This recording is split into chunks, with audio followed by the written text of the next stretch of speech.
Hello, everybody. I think I'm live now. I'm so excited to be here with you guys today, and good morning.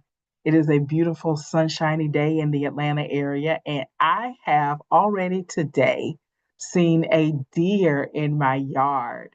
And so that just was brilliant and felt really good to see that. So, I am Natalie A in Elliott, and I want to tell you guys a little bit about myself, and then we're going to jump into a topic for today. So, I actually probably won't be before you guys long, but I'm committed to coming live every Thursday to talk about maritalpreneurs, which is entrepreneurial couples that have I'm sorry, yeah, married couples that have an entrepreneurial component. I'm sorry, the more I think about it, the more tongue tied I get. And so I'm so excited about this because working with couples who have businesses who are trying to be in business together is just such an exciting topic for me. So I have been a marriage and family therapist since 2012, fully licensed since 2012, August of 2012. And even before that, I was a therapist working with couples in my internships. I've worked with substance abuse, domestic violence, all these things. I worked in a psych hospital. And so, but I went back to grad school to become a marriage and family therapist. And I truly feel that God called me to work with people who are married. And so I'm really excited to be going deeper now into couples who are married and in business together. And so, what we know is business partnerships don't last. I think only about 30% of business partnerships last, that make it 70% fail.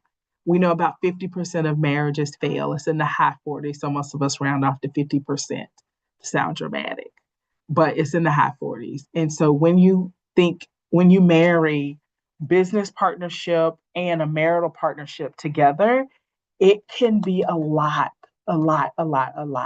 And so I specifically am dedicating kind of the next phase of my life career to supporting these couples who are married and trying to do business together at the same time.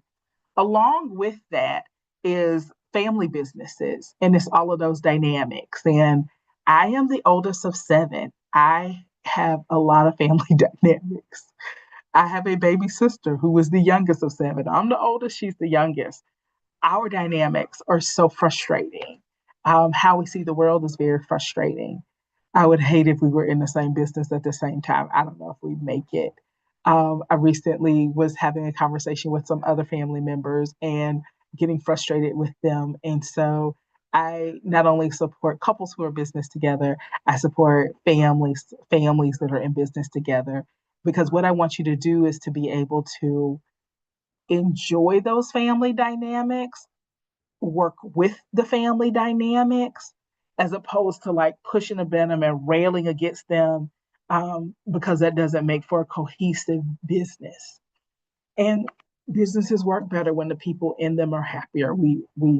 I mean, that's just flat out business statistics that the happier your employees are and everybody's working together, the more we're going to get done. So, the specific thing I wanted to talk about today is money insecurities. So, I just released a podcast. You can find it on YouTube under the name Maritalpreneurs, which is a word marital with preneurship, with preneur on the end. Um, and so, go find that. The link should be in my feed somewhere. Uh, anyway, um, what what I want to talk about is I would love for couples, so this is going to be your instructions.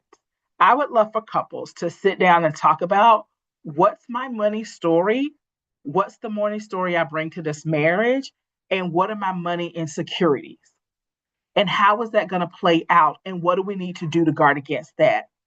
All right, so if you have a person, let's say they grew up in a household where their parents were terrible with money for whatever reason. Let's say drug addicted parents, terrible with money. And so it was a lot of robbing Peter to pay Paul. Uh, or they had to figure out how the kids themselves, in the TV show Shameless, the kids themselves are figuring out how to keep the bills paid.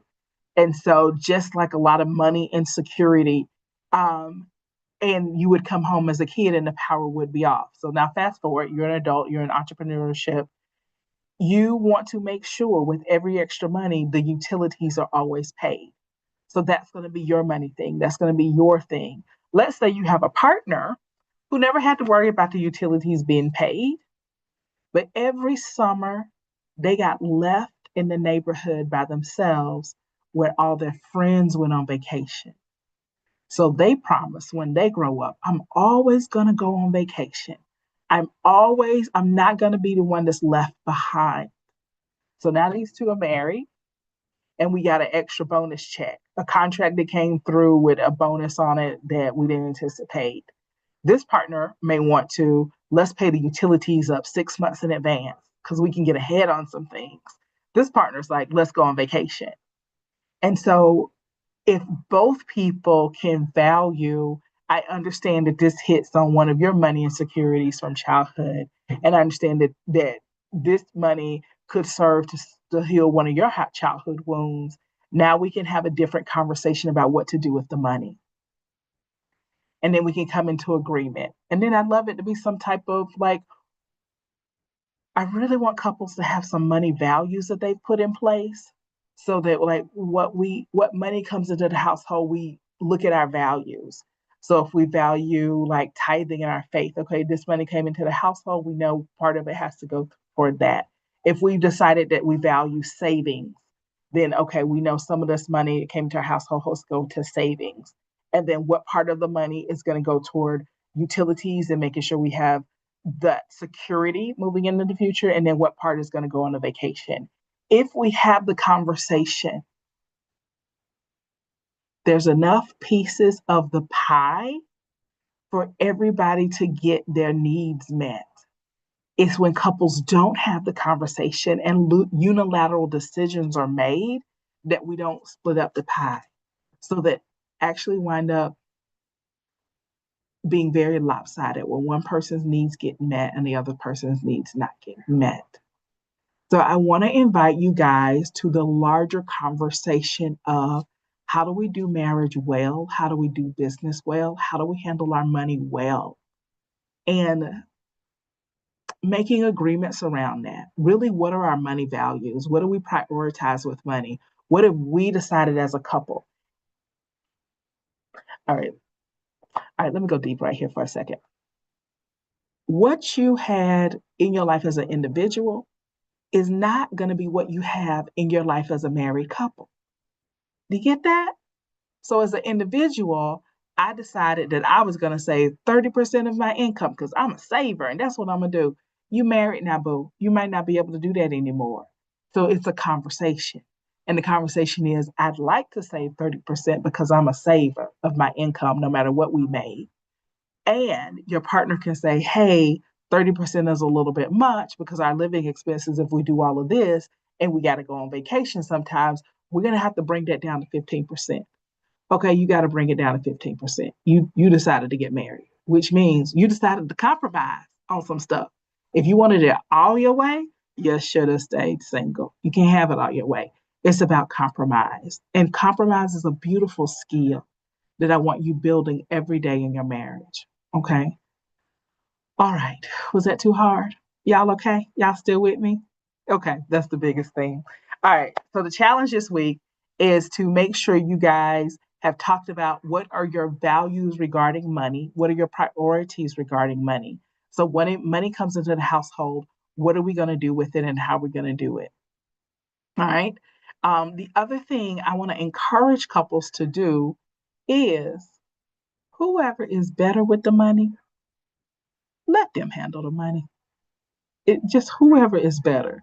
And so this is one of the things where ego can get in the way, where I feel like I'm the man, so I'm supposed to handle the money. Okay, but your wife is an accountant. Maybe we need to let go of that gender role for the purposes of this business, for the purposes of doing well. That's all I'm saying. So use your star players in their best position. And so you got to take a step back and you got to divorce your feelings, what I think should happen, what's supposed to happen, to what this relationship needs, what this business needs. Okay? All right. those are my tips for today. I told you I wasn't going to be with you guys long. I just want to make sure I'm coming and talking to you guys live every Thursday morning.